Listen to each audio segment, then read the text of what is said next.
See, first thing which I would like to talk about is like my full platform is based on open source. So all the application stack we decide, we develop our own code, we deploy it and fully automated. So, what are your views around DSPM? Any other product that you might think is quite essential for platform based service? If you remember, like, or go little past, we had seen there was a huge explosion of input data has happened. Many of the organization, or rather, like many of, including us as well, like we were focused on collecting that data. So it is all about like, okay, let the data come in. Right. I mean, I will monetize not today, maybe tomorrow or something that sort. In case if there is a small glitch, small breach happens, and because of which some other data get leaked, there is a huge penalty as per Right. the DPDP Act. What small steps fellow CIOs and CISOs should look at in priorities? What are the top 2-3 priorities that you think See, of? so awareness is very important, and that's where like you will see in the recent past why observability has been focused so much. Correct. It is only because of one reason. If you know it, probably you can do something about it.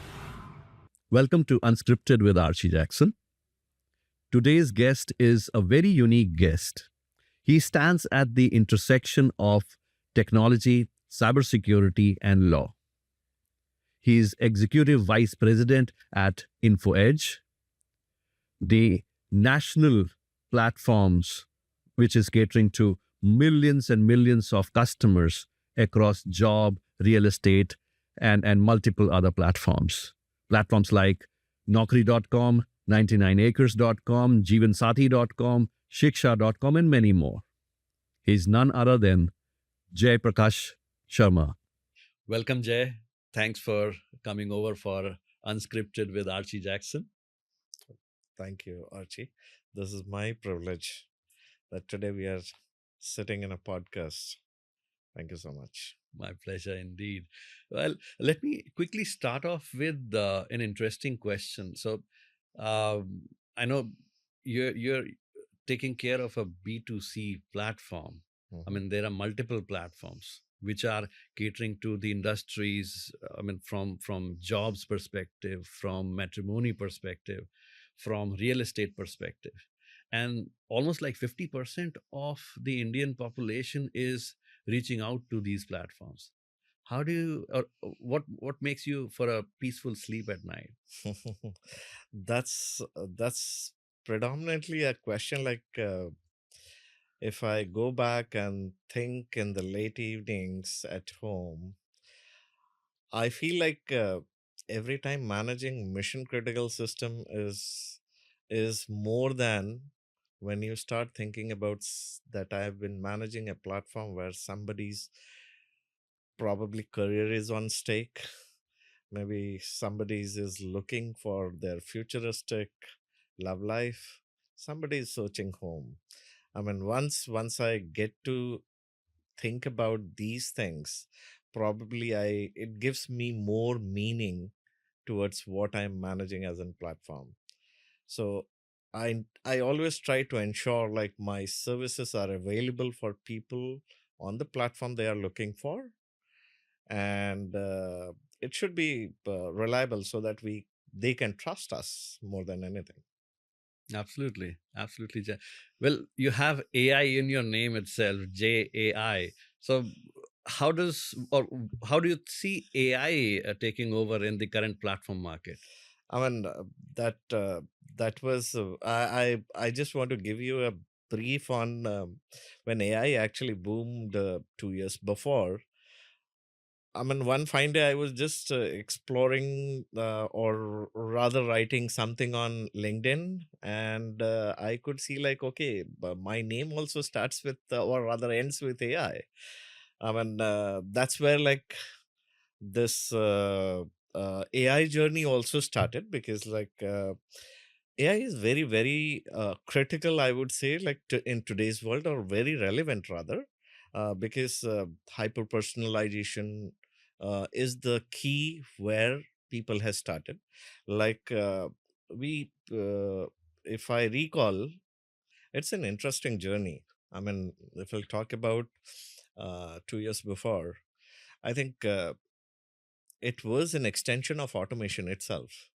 where most of the organization has started adopting. But when chat GPTs and couple of other GPTs has came in, the actual use of AI has been evolved, and that's where, like, whether you talk about like real time automation, real time observability, real time matchmaking, predictive analysis, fraud detection, all those things has evolved from there.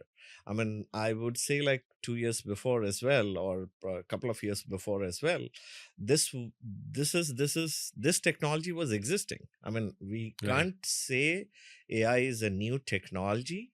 Rather, I would say like that has given us a pace, or I mean, today we have so much of compute power through which like we can churn the data and make it so insightful, which could able to help you in all kind of business.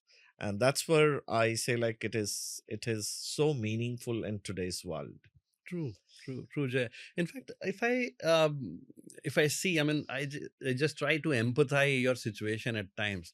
See, a platform which is 24/7 used by job seekers, a platform which is again used by very credible information that is there for matchmaking, matrimony, another platform which is for real estate. There may be I mean, a lot of real estate advertisements and publications happen through where people find opportunities to purchase real estate, and Right. shiksha as well, I mean, another educational platform. So from availability perspective, Mhm. uh, what what you have done differently, because it has been there, I haven't experienced in my personal use, there hasn't been any glitches or even workload. I mean, there's a lot of job search, there are a number of users on platforms real time. So how do you make sure the availability is intact of these platforms? Yes, a good question. I mean, this is sometime like the I also get surprised when customers like you as well come back to me, and at times like they compliment us. Uh, See, first thing which I would like to talk about is like my full platform is based on open source. Mhm. So, I mean, I would say like almost 99% of my infrastructure is on commodity hardwares as well as on open source Mhm. platforms. So, all the application stack we decide, we develop our own code, we deploy it, and fully automated. I would say like most of the pieces, 99% of the things are completely automated. And we ensured when we architected these things, every minute things, it has been so meticulously planned, so meticulously thought around, and then has been vetted by the industry veterans as well when we were actually designing the whole platform. I mean, a scale is similar way. Like when we started, I would say like 15, 16 years before, Mhm. when I brought everything in India. Uh, I mean, from your smaller component of NIC card redundancy up to a server redundancy, application stack redundancy, every places we take so much deep QA just to ensure like nothing breaks, at least from a platform perspective. Right. So everything has been planned very meticulously before, and that's where like today we can sleep in the night peacefully, ensuring like okay, somebody is looking after Yeah. the stack. It has been designed so meticulously that wherever, on whatever platform customer is looking for my services, we are available, be it desktop, laptops, uh, tablets, Mhm. or mobile phones, in terms of app, or maybe in the form of HTML. Everywhere we are. So universally across multiple platforms per se. Absolutely. Yeah, yeah. Absolutely. If I think, I mean, from availability perspective, yes, there's a lot of stuff that you're watching. I mean, there's a lot of hard work behind it, but on the attack, I mean, from the third party perspective, perimeter perspective, Mhm. these B2C platforms are completely exposed to a massive extent Mm. to third parties or attack vectors. Right. What is the proportion of attacks that you experience in a common day, and Mm. what are the safeguard mechanisms that you have implemented? So I would suggest, or rather, I would say, like, but but it's the way this slang goes, like Rome is not built in a day. Right. I mean, it's a journey which we had sailed almost like 17, 18 years. And throughout the journey, we had learned all those things. We had also faced a lot of, attacks on my perimeter, on my applications, exploiting some of the vulnerabilities as well. And the throughout the journey we had learned through, and we implemented this phased wise, or what you call it, layered defense, Right. just to ensure, like, okay, there should be an security versus performance balance is maintained. Mhm. And you call it like from your edge to my perimeter, to my application, to my load balancer, to my application, to my database, in between load balancers, and up to my host.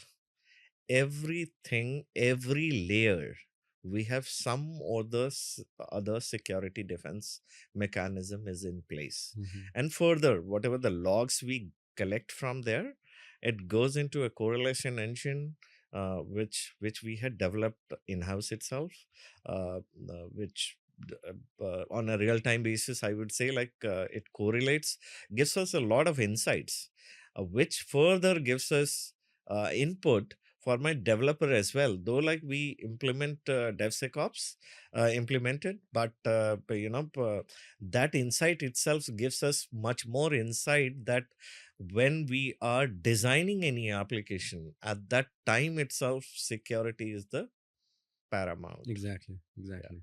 Yeah. And if I see from not only from the attack perspective and the availability perspective, there is also the reputation is, I mean, highly, I mean, from credibility standpoint, the Right. brands that you are working for, Right. I mean, you are the watchguard for all such massive brands. Now, from these aspects, how do you ensure the compliances, because Mhm. there are regional compliances as well, Right. and it's available globally as well. I mean, I can access these applications from across the globe, Right. and data is available everywhere. Right. And each of these platforms Mhm. have PII data. Right. So, how do you manage credibility and reputation for these brands? So certainly, like, a lot of responsibility from a PIA standpoint, because I have every individual's complete personal information stays with us, and uh, that actually a lot of responsibility, or rather, like, a lot of accountability by default builds upon us. And we ensure, like, at least when I mean, if I go little past, when GDPR Yeah. kicks in first time, since there was not a lot of knowledge, a lot of awareness about how to comply to GDPR, at that particular time, like, we thought of, like, should we restrict ourselves for certain countries till Right. the time we learn, and in case if we need to take some guidance from consultants, can we improve upon, Mhm. and then we should again start expanding and operating into those countries. Similar way, I mean, it's a journey, I would say. uh, the many times, like, we had fall as well, but I think, like, whatever learning comes out, the practical learning itself gives you enough weapon through which you can fight the complete war. Right. And this is a journey, I would say. Absolutely, Jay. And let me just step back. Hmm. We are talking too much deep and into technicalities, but for our viewers, I mean, they know the Jay who is now, but who is that Jay across his learning, his engineering, his academics, and all the due course? Just give me an So, I mean, journey. Yeah. first thing I can tell you, like, I mean, I'm I'm a engineer from mindset, but at the same time, over the period, I realized quite early, I would say, like somewhere around 2000 time frame, that this digital word is going to kick in into our IT industry very very soon in every Right. areas, and that's where like my inclination towards learning um, audits, learning evidence collection, Mhm. forensic, and finally land of law, Right. that has kicked in. So I always say like now I am at a stage where I can you call it like I always try to act as an engineer, but at the same time I have a eye of an auditor, at the same time act as a lawyer. So that's where like the gaps which normally get missed into integration or any kind of implementation, probably I try to visualize from all three angles. And that's where today wherever I am, at least I feel quite happy, quite satisfied that I fulfill the gaps like which others can't able to see it. Absolutely, I can foresee that because the three intersections: the law, the technology, the cybersecurity, and the intersection. Right.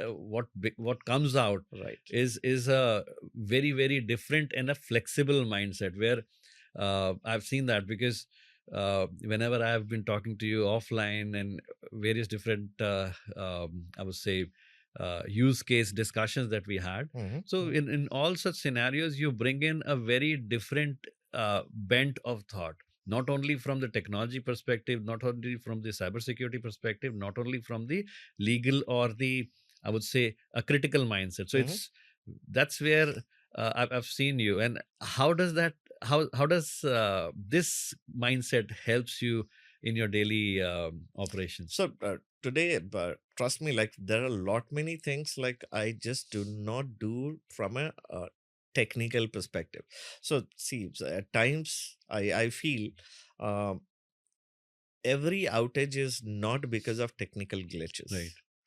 uh, Governance is also very very important, and why I say so is like governance is something like if you make it tight and then start thinking on the technology perspective, ultimately you build a trust with your customer. Correct. And the way like we had we had dealt along with the kind of services we are into, there is a lot of PII information, and we are seeing from past couple of years the kind of awareness in and the adaptability happened into our land of law as well. Mhm. So you can see like IT Act has improved Right. so much, 13 has become so active.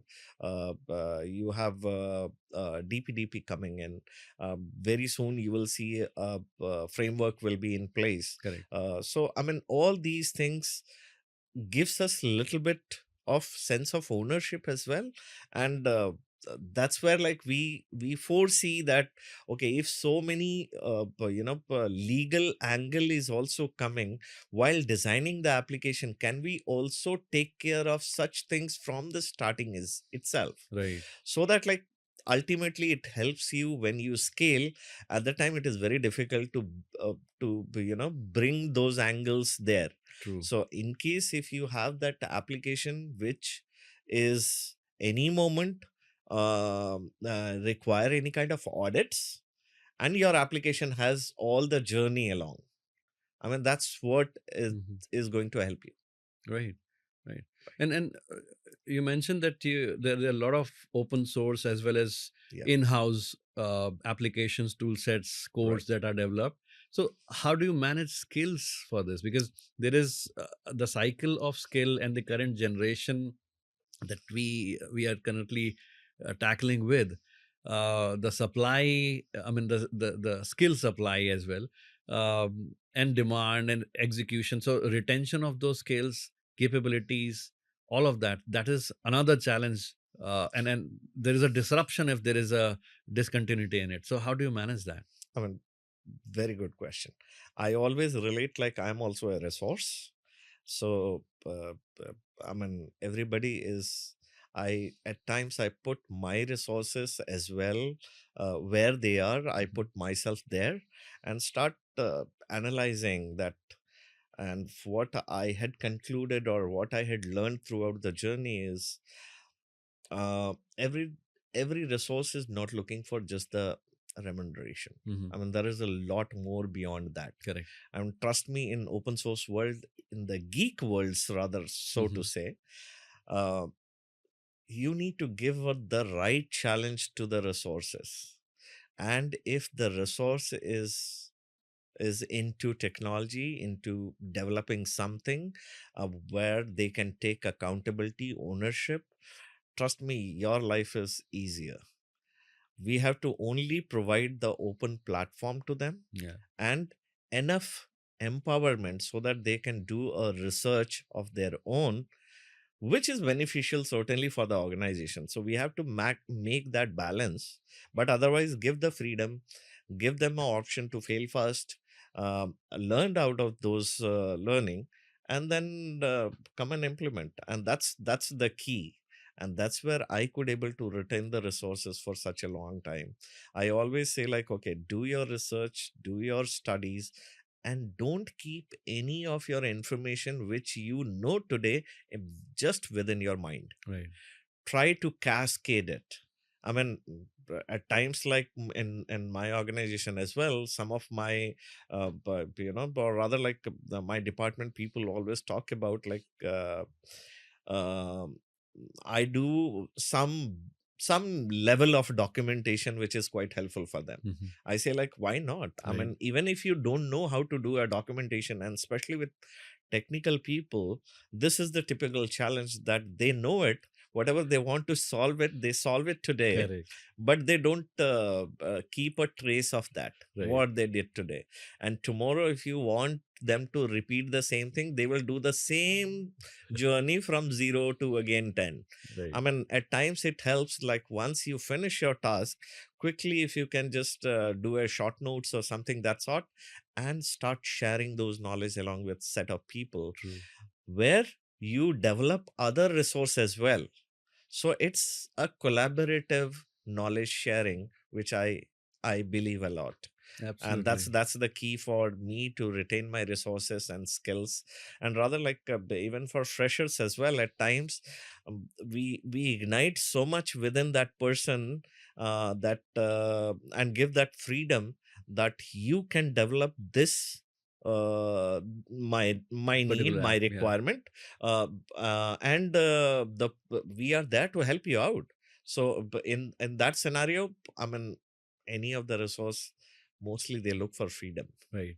They look for helping hand when they hit the roadblock.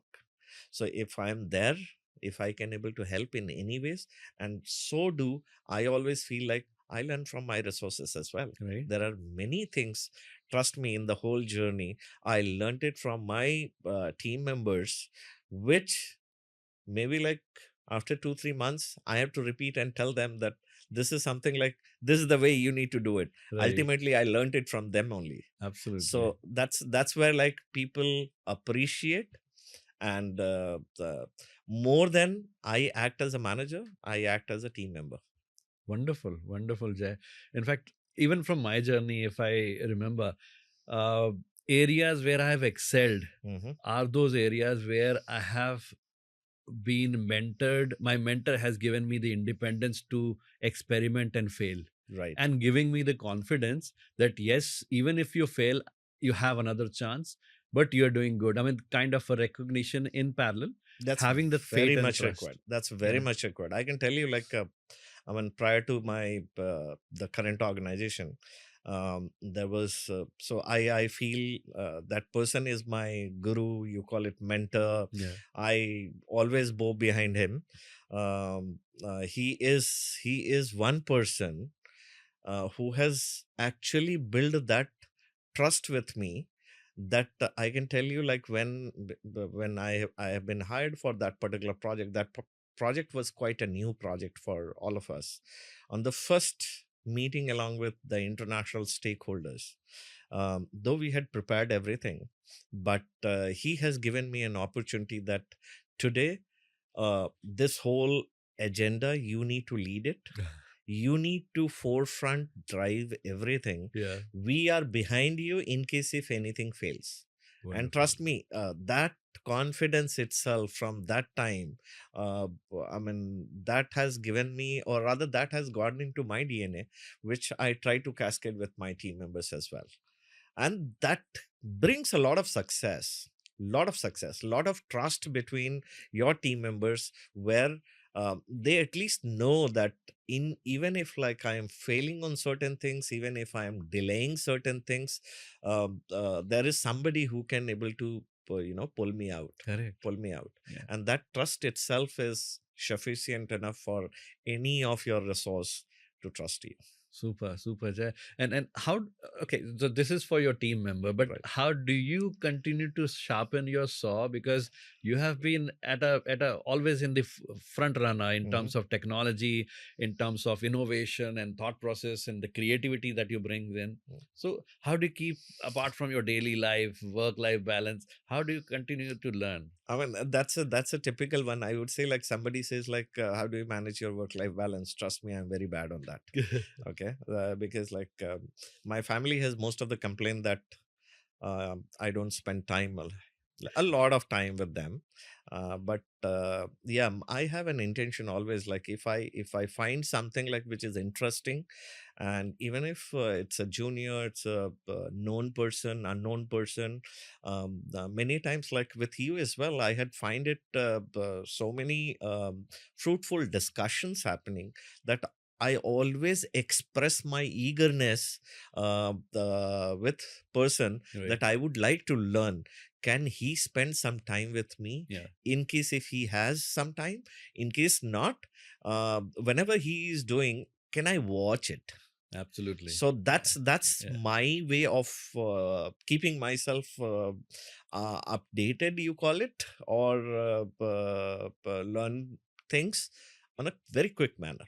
Super. Yeah, And lot of takeaways for our viewers here, because if you want to learn something, if you want to grow, you have to always be at the receiving end, and parallelly continue to give as well. It's kind of absolutely. a See, give and take. the learning attitude always helps you to grow, but at the same time, the way I said, like, I always, in my organization as well, like, what we follow is like, and this I cascade with all my resources, Yeah. that you need to acquire the knowledge, ensure that knowledge get documented, so that tomorrow, even if because of any instance, if I'm not available during that time, Right. if somebody follows that, at least he could able to do the work 70-80%. Exactly. So I mean, we need to say, like, okay, every individual is kind of replaceable. Mhm.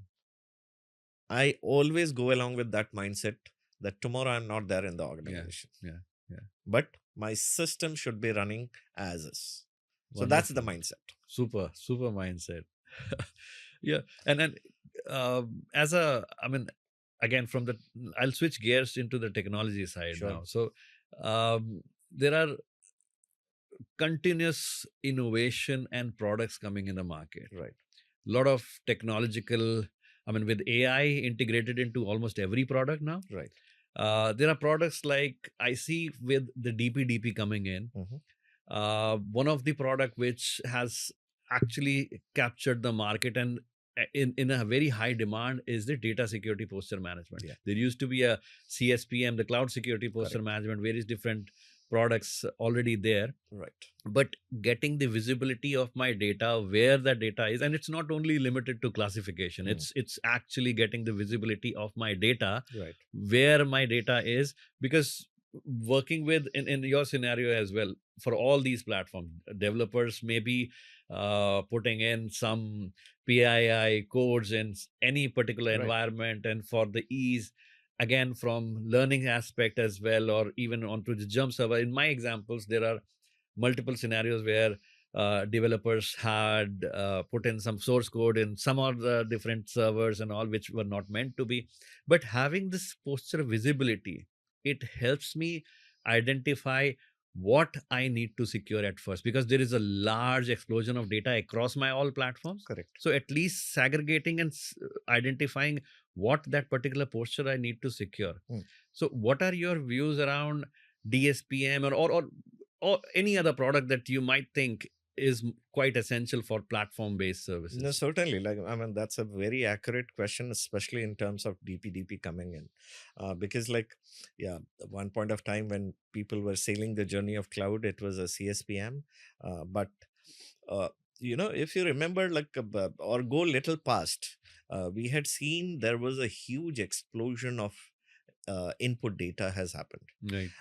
Many of the organization, or rather like many of, including us as well, like we were focused on collecting that data. So it is all about like, okay, let the data come in. Right. I mean, I will monetize not today, maybe tomorrow or something that sort. Correct. But once DPDP will kick in, this complete thing will change the scenario. True. Because DPDP is also one of the critical thing is also focusing on data minimization. Yeah. That's a very critical ones, because like I need to now collect the data with a declaration that what I'm going to use that data for.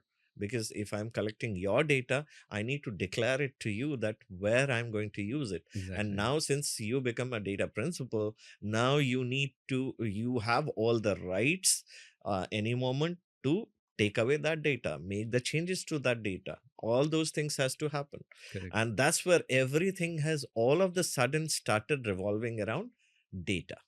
True. So, and this data is not like, okay, whatever we want to collect, let's collect it.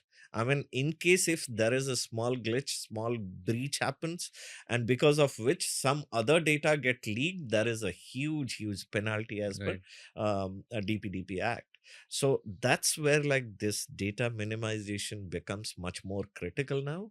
And DSPM is certainly like, I mean, one way, or rather like that's the way like which will help you identify specifically like where your data is in rest. Right. I mean, rest, you call it like maybe like Residing. Yeah. DLP. Yeah. DLP is mainly acting on kind of like what we call it like when you access that particular data. Right. But in case if your data resides somewhere and it has not been categorized, Correct. and tomorrow somebody, because of whatever XYZ reason, it get leaked out, it's very, very embarrassing, True. not only for you, and it basically kind of like creates an untrust with your customer as well, right?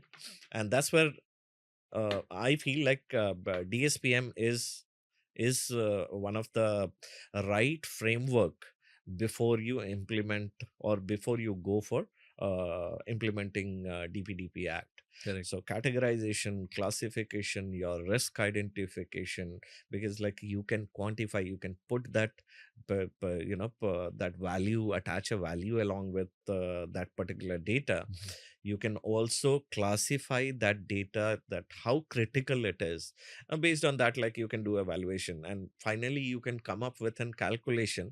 That's a hypothetical calculation, Yeah. but at least it gives you a clear picture that how valuable, how critical that data is, whether that can give you just a kind of like a monetary, in case if that breach happens, Yeah. it gives you a monetary hit, or a reputation hit, Correct. or a customer trust will going to get breached. Absolutely. So all those things like this is going to help. And DPDP is one tool like I am also advocating a lot. DSPM is one tool for DPDP. Mhm. I'm advocating a lot. Every organization should go for it. Yeah. And how do you, I mean, how do you square upon choosing the right product? Because I mean, that's some one of the challenge that I've experienced. Mhm. There are, let's say, there are multiple criteria: Right. cost, business impact, Correct. business requirement, the kind of business that we do. So from your perspective, especially from these platforms, and where again data credibility, reputation, is so much important, Mhm, as well as availability. mhm. And exposure is almost bombarded with attacks and penetration throughout night and day. Right. So, how do you structure your application stack? So I mean, the way I said, like, see, if you want to uh, do everything at one point of time or same point of time, probably that is not the right approach, Yeah. what I feel, because either you will impact something or the other. It might be maybe the performance, maybe the scalability will go up for a toss, maybe availability will go for a toss. Right.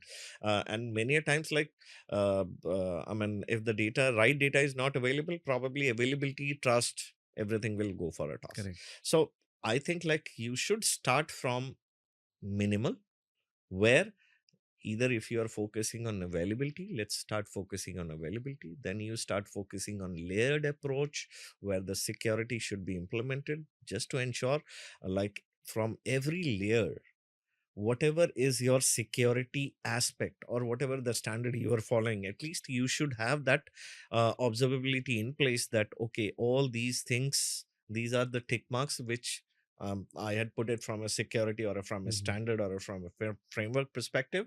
At least I have the observability here. Correct. I can able to correlate things. I know if my web server is behaving like this, is this the pattern? Mhm. If I know my database is accessed only by these many servers, is this the pattern going right? And now the complexity, so the way we would be in future as well, the distribution of application will keep on growing, Right. and wherever there would be a distribution of application keep on growing, that means complexity will come in picture. So your service mesh, such kind of things, you need to start implementing, and from every stack you need to collect the data, and it is very difficult. Just from a human eye you can able to correlate, Right. so you need to use certain tool. So now you know these are the main aspects of your application, and then you start aligning your product, like Mhm. what kind of security product do I Right. need to pitch in here, Mhm. whether I need to put the bot on the edge or on my load balancer. Right. That's a decision which you need to make it, Mhm. because you, human intelligence is always going to rule all those kind of Right. things. AI may not able to kick in there, but I mean, AI will help you in identifying, in correlating a huge data, but where to place what kind of product is something like which you need to decide. And that time, I would say, like, maybe this is my approach. I always follow that what I design, can I discuss along with my team? Mhm. Can I discuss along with other engineering peers? And as well with the subject matter experts as well. If all of us sit together, design a thing, probably the outcome which comes out, the product decision making comes out, becomes much more realistic. Then only thing which you need to struggle is convince your management for that budget. Right. True. Yeah. Absolutely. Absolutely, Jay. Um, Now, even if I look at the current evolution of technology, I Right. mean, not only at technology, it's overwhelmed with AI. Right. And I see, I mean, the platforms. Let's talk about three core platforms. One is where um, the consumer is seeking jobs Mm-hmm. opportunities. Mm-hmm. Another is where consumer is seeking from family Their perspective, love life. yeah, the Mm. matrimony and all. Right. Mm. The third platform being education, or Right. even the fourth one, which is more into real estate purchase. Right. So all these platforms, how do you see, I mean, would would these platform evolve to a certain extent with the addition of AI? And what are you, I mean, what is your vision around all these three platform in combination with AI? Absolutely. I mean, that's a question normally lot many people ask me, like, AI coming in. Do you think, like, everybody? But I mean, nowadays, like, you don't need to make resumes. Yeah. You don't need to apply for jobs, and these things can be done by AI itself. I say perfectly it can be done, but the core is you need to keep focusing that what is your input and what is your output. Output. Yeah. So you need to fill in this and analyze it very closely and see, is there some kind of biasness coming in or Mhm. not. So many a times what happens is like AI kicking in, there are organizations who has identified lot many candidates which is much more closer to what exactly the job requirements were. They Right. were never been identified and looked into that searches. Correct. Why? Maybe because like it was a human search. So ultimately whatever the max pattern you want to search it, that's the match you will get it. Similarly, I mean, there are customers like who are finding properties which they never thought of, like, okay, on this area this particular property could be Right. existing. uh, all these are now enhanced through these AI searches. Mhm. There are lot many things like which we provide as an insights. What's happening today as a trend on a real time basis, even if for all of our customers. Right. So more than anything, like you will get what are the latest market trends, where you are, what you are looking for, and you can tweak all those things. Mhm. If your requirement itself is not tweaked close to what you want, Correct. I mean, obviously the end result will not match. But all these platform coming in, at least you get a lot from data churning from the backend Right. and getting the insights directly on your dashboards. So that's where like all these platforms are AI enabled. You can have a query. We don't need to specifically put a support engineer to talk to you. All these can be handled. All level one support, I would say. Level one, basic level of queries can be supported, can Right. be handled by the bots itself. And True. they are intelligent enough. And very soon, I feel like, maybe you don't need to specifically search for job. Rather, like maybe there would be a job posting comes in, and probably system will search and say like you are the right match. Right. Maybe Super. that's what we are looking forward in future. That would be really creative and innovative. People just receiving jobs in their Exactly. inboxes. Yeah. Wow. Yep. Yep. Wow. If I if I see from not only from the uh, vision perspective, Mhm. I mean there have been a lot of offline talks that we had. I mean, how do you remain so hands-on? This is something which I want to. I mean, this is a personal question which I wanted to know. How do you remain hands-on at this level after so many years, still doing on job, getting onto the codes, creating applications, building stuff? I mean, Yeah. how? So I mean, that's something even I don't know the secret though. But one thing I know about is like I have little geeky mind. So whatever once I do it, I feel like, okay, now I have to pass on this to somebody Yeah. else, so that like somebody else could able to run this, and I jump into something new for me. So I'm very crazy about learning technology. I don't know, like it is there inbuilt. The system itself is like that. I mean, just to give you an example, like I'm not a coder. I'm not a developer. So, but I think like this, I told you Yeah. sometime Yeah. before that I started doing my hands dirty with vibe coding, and I made a couple of applications which is currently in production for my organization as well. Yeah. So it's all about like your mindset. I would say like, okay, whenever you feel that this is something exciting for you, I mean, you should learn it. Nobody can able to ignite that fire that you need to learn this. Correct. So if you have that zeal that I want to learn it, I mean, you will learn it. Wonderful, wonderful. And if I let's talk about future. Sure. So because you're so much connected with technology as well as the current innovation that is happening, and you're hands on. So it would be really interesting to know three segments. One, Mm, how does the future of jobs look mm, like to you? mm, mm. So the way I said, like one word, probably, uh, I mean, jobs will search the candidate, Yeah, and candidate, probably these two people will connect directly. correct.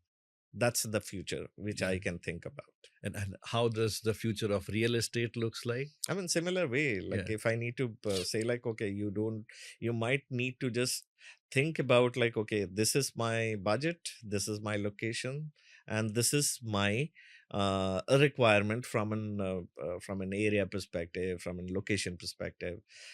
Probably that's the only search will come to you, which you can. It would be so close match that you will just go for uh, deciding upon that this is what I need to purchase. and same applies for matrimony as well. I mean, matrimony is like same way I would Yeah, say, like it's you don't need to, you put your profile, you put your matches so closely, yeah, and you'll come to know about, like, okay, there are probably, based on your criteria, there are only five in this particular location. Out of five, two is the close match, decide upon. super, super. And if I mean, looking at, there is a very important aspect that we were talking Mm-hmm. offline about AI. Mm-hmm. So, what do you think from the future evolution and innovation in AI, Mm-hmm. which is integrated into various businesses? Right. There may be any kind of business. Right. What is something which everybody should be aware of, cautious about, and Mm-hmm. what kind of a disruption it may bring? Okay. First thing I would say, like, um, let's understand this fact, and this is a fact. We had seen over the period of time, innovation will keep on happening. So that means technology will evolve. Every time technology will evolve. Today, probably we are on, like, maybe 64 core maximum CPU. Mhm. Tomorrow it might go up to you never know, like Yeah, 320 or 358, whatever number you can think around. So that's where technology will keep on evolving. AI will keep on evolving. Lot many things, like today what we talked about, agentic piece of it, probably that agentic piece will become mandate for all of us to accept it. correct. Okay, so that's the future, and so do the threats, the bad actors, Mhm. they will also evolve. So now we need to understand if these three facts is going to be evolved. So we have to embrace ourselves, and we have to take the same pace in terms of defending all those things, accepting all right things, and ensure whenever we will talk about any AI or any technology, at least we should have the right mindset, just to Correct. ensure, like, that is used for humankind more than anything. Right, right. And even if I see not only from the attack vector's perspective, AI is, I mean, one of the threat that I see, and we were talking about it, is the user behavior. Mm, mm, And from, and this is kind of a threat, not a cyber threat, but mm, again, my bias threat, mm-hmm. where it's knowing me so much. i'm Yeah, i'm feeding in the AI with so correct. much of information that it knows about me so well. Right, There were pictures, right. there were pictures of people who posted for that sari, Mm, and then they had a mole, mm, which was again from coming from other pictures, and correct. also the AI is having all this information already. Right. So bias, that is something which is more of a, not a cyber threat, but again kind of a threat which everybody should be aware of. And but from your perspective, how could we as individuals be aware about it? Second is, what can be done to not defend, but at least be cautiously preventive about it? See, I'm scared of only one thing, which I was talking sometime before, that okay, the agentic AI can make a decision on behalf of somebody and stuff. So it is all conditional. But always like when we say like, can we input so much into AI that it can start thinking a like person? That is going to happen, Right. no doubt about it. But I am more worried about from your what we call it like personal agentic piece of AI, because I myself has started giving so much input from an my information perspective, like my behavior when I'm purchasing, what I'm purchasing, on how many clicks I'm purchasing this particular segment, Right. what I'm talking, who is my family members, and all those things is ultimately making my behavior snapshot, and AI understands that much better. So tomorrow, in case if I am using or making the use of AI to take certain call on behalf of me, still I need to ensure like the magic stick should be with me. Correct. Correct. Otherwise, like AI will keep on going, taking calls on behalf of me, I may not be aware about. Right. So that's the most critical threat, I would say. So how do you defend that? Probably you need to still keep some secrets today, or with you, where you do not make use of such things. Right. So some calls you need to take. At times, uh, we look back and says like signing on a paper is still better Right. than just doing a fingerprint on your mobile phone. Correct. Correct. I mean that's scary. That's literally scary. But yeah, you need to be more than anything. What can we do about it? I would say like be aware, and wherever possible, you keep one key with you where the final call happens, or you can take that call rather than an AI agent or your AI persona can take a call on behalf of you. Correct. Correct. You interact with so many CIOs, CISOs, fellow colleagues, Mhm. Jay. So, what are the common things that you see the CIOs and CISOs of today should focus on? I mean, I'm nobody to. No, I mean your experience perspective. Right. So uh, I know you have always been modest, but yeah, let's. I would like to understand.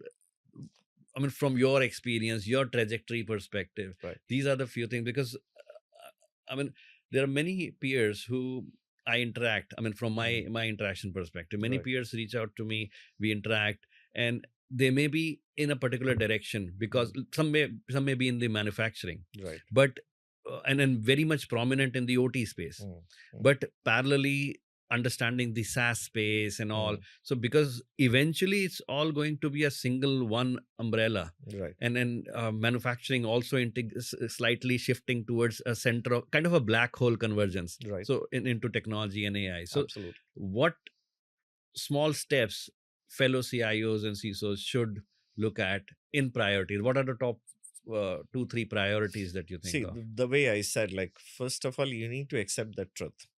And the truth is, like, digitalization is going to happen in every section. Mhm. So, whether you accept it, don't accept it, technology is going to evolve, AI is going to evolve, threat is going to be there. So now, if we know all the four facts, now we need to understand, we need to, whatever area we are in, at least whatever area I am in, I would always ensure like, can I acquire some knowledge which can able to at least make me aware of Yeah, what's happening. See, more than if I start looking for defense probably I can do it once I'm aware about it. So awareness is very, very important, and that's where like you will see in the recent past why observability has been focused so much. correct. It is only because of one reason. If you know it, probably you can do something about it. And I just simply say like, make your awareness much, much open. If you are aware, probably you can take the right call. Super. And this ignites another question. So from uh, you're dealing in the B2C space. How do you make sure your C, I mean the customers Mhm. are aware? So I mean, I would say like there are a lot many awareness uh, campaigns we do. Mm-hmm. So I won't be saying like okay only via one platform. So there are a lot many awareness campaigns happens on the portal itself where customer consume the services. There are certain offline awareness as well, maybe in the form of like emails, Mm-hmm. posters, in the form of like was the SMS or messaging Right. series. But yeah, that's the platform like which we take. We ensure like at least we are available wherever my customers are. At least on all on those platforms we should have a campaign just to ensure like my user, my customer is also aware about what's happening. So I'll Correct. give you one another very simple example. Like everybody knows like the version of your application sometime or the other time it phases off. Right. I mean, we do campaigns around those things as well. Okay. So it is not about like okay today we are we will not be available on maybe like Android 4.0 for Mm-hmm. example, Mm-hmm. because that's a legacy stuff. Right. We will not be available on some of the platform like Windows XP. Probably these are so instead of we just vanish from that platform and not provide that information to the customer, maybe like the technical savvy will figure it out, but rest of the people they will be Exactly. keep on struggling why I'm Yes. not able to access those applications. Yeah. Those are also my customers. Absolutely. So we ensure like at least all these information. So awareness campaign maybe at times look like for few customers that this is too much, Mm-hmm. but yeah it is, we do it just to ensure like all are my customers. There might be some technical savvy, there might be some legacy ones, but awareness is good always for everybody. Thanks. Thanks. Yeah. What are the three? I'll ask three questions. I mean, against for two different segments. One Sure. is for our fellow CIOs and CISOs, basis on your experience, your roadmap. What are the three skills Mhm. that every CIO CISOs must have? The second is what are the three skills anybody who is aspiring to be into cybersecurity in today's world should have? So these are the two segments. Okay, so maybe for the first one, I would say like first of all, you need to understand whatever organization you are working for, what kind of business you are in. I mean, what kind of product and services you have. Because once you have all this information, then you can able to design a product or buy a service or deploy a service which is very relevant for your organization. So you need to understand what kind of business you are into, Right. what kind of services you are into. And certainly for the new age folks, I would say like try to be as much adaptive to the newest technology which is coming in, but at the same time you need to also understand many times it is not about buying product, it is also about mindset. Correct. So the mindset is very very important. So when I say mindset means like if you can I mean just to protect a certain thing, every time product doesn't help. In case you can make a custom solution as well which can Mhm. able to reduce your risk, let's do that. Right. So understand that risk and then deploy that. Probably that would be my thought. Yeah. And from if somebody who is already in a track to um, to grow or learn into the current edge of cybersecurity, Mhm, specific to cybersecurity, mhm. um, do you think the certifications are important, or it's more about hands-on skills? So as since I've been tagged as more hands-on, I always believe Yeah. hands-on is the key. Right. I mean certification certainly give you a label, at least that you are certified on these products or services. But yeah, be hands on as much possible, because that will give you more learning, that will give you more options to customize your solutions as per your requirements. Correct. Yeah, so And one be hands final on. thought towards the closure of our discussion. Really insightful. I think there are so many takeaways for our viewers. One final thought for anybody and everybody who is watching. It could be uh, somebody who is completely naive about technology. What one big message that you want to share with I the mean, viewers? I would say, like, whatever happening, I'm a firm believer. Whatever is happening in today's world, you need to accept it. Accept it. Ensure, like, you, wherever, like, you have to build your defense, do that. If not, I mean, at least start being aware about. And once you are aware about, you will start either accepting it, either building a defense, one or the other way. But yeah, awareness is much more important. Great thoughts, Jay. And really, thank you for coming over and spending time with me, It's with Unscripted with Archie Jackson. And thank you once again. That's my pleasure, Archie. You are more than anything a friend to me, and we will be always connected. Thank you. Thank Thank you. you. I hope you liked today's podcast.